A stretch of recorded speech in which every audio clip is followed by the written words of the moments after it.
Avant l'arrivée des colons français, les Autochtones vivaient très bien sans nous. Ils s'organisaient à leur manière et malgré les différences avec les nôtres, elles fonctionnaient.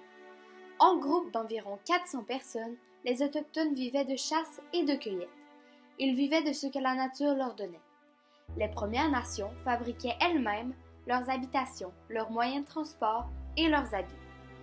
De plus, les Autochtones se transmettaient plusieurs valeurs et enseignements, dont le plus important, vivre en harmonie avec la nature. Depuis notre arrivée, face à l'incapacité d'accepter la différence, nous avons enlevé aux Autochtones leur mode de vie, leurs coutumes, leur culture, leurs maisons, leurs organisations, leurs enfants, leurs familles et encore. Nous avons cherché à les rendre comme nous, à les rendre blancs, à éradier les différences qui nous entouraient. Nous étions importants, ils étaient anodins.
Nous avons changé la vie des Autochtones, nous l'avons détruite.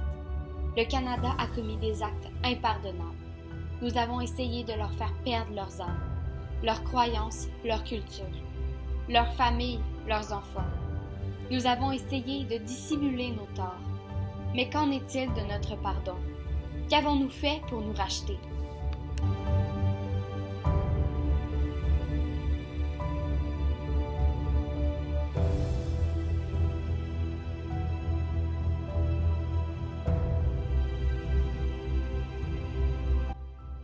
La Commission de vérité et réconciliation, c'est une occasion pour toute personne touchée par les pensionnats indiens de s'exprimer et de raconter leurs histoires, dans le but de faciliter la réconciliation entre autochtones et non-autochtones. Elle a réuni plus de 6500 témoignages pendant 6 ans de déplacement à travers le pays. Le Canada a versé environ 72 millions de dollars pour cette cause. Dans le cadre de la Commission de vérité et réconciliation, les membres de la Commission ont organisé 7 événements nationaux pour informer et sensibiliser la population canadienne.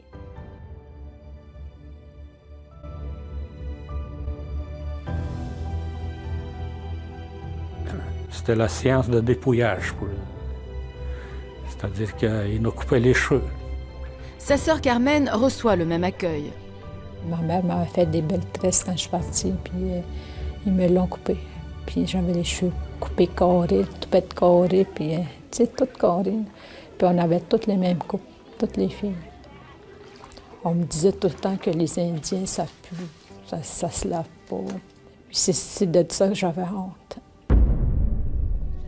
C'est quand à l'âge de 7 ans, il se fait violer par un frère lorsqu'il prenait sa douche. Quand il a pénétré son pénis dans l'anus, je sentais quelque chose qui déchirait en dedans de moi. Là,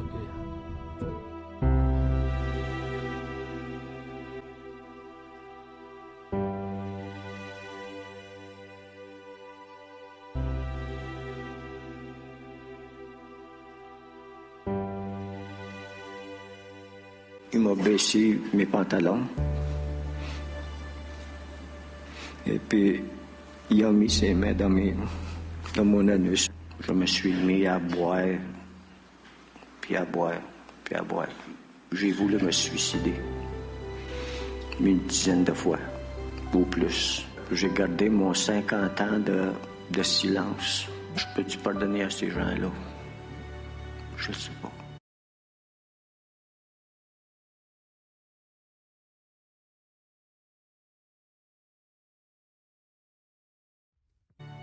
My name is Andrew Windy Boy. I'm a Chippewa Cree. I did 2 boarding schools. They took me away from all of that and punished me for talking that. It was my first language. I didn't know any other language. So whenever I talk, it came out. Cree would come out, and whenever I talk, I get hit.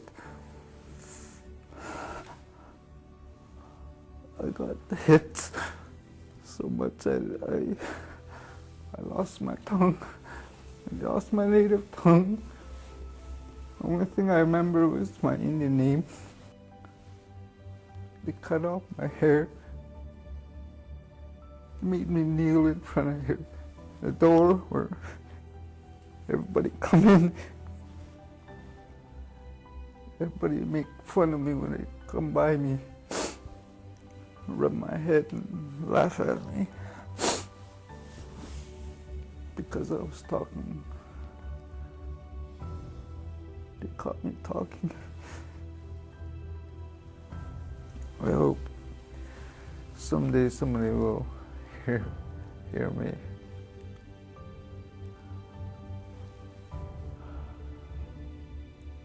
I hope nobody has to go through this.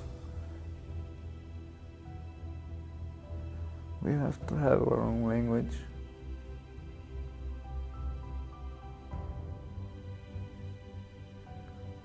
Because what we do when we talk to our spirits, they don't understand English. Après la commission de vérité et réconciliation, 94 appels à l'action ont été créés dans le but de faire avancer le processus de réconciliation. En voici quelques-uns.